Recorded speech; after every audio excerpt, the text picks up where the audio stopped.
Yun, hello YouTube Shorts. Testing natin tong trending na lang is G-Racing Motosin. Yun. Uy, testing natin sa Mio Soul i125. Medyo nagkakabulol-bulol tayo ngayon kasi biglaan lang tong video na to. Hindi tayo prepared. Trending tong langis na to kasi ang taas ng ng results niya dun sa may plate test na friction test. 10W40 nga pala.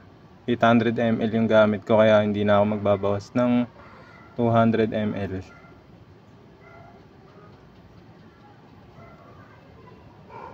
First time natin makagamit na ito.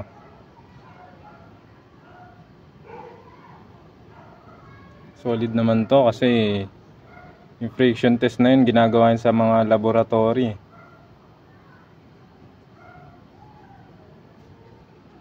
Sabi lang ng mga hindi pumasa yung langis nila na hindi daw ginagawa yun pero ginagawa yun sa mga lab.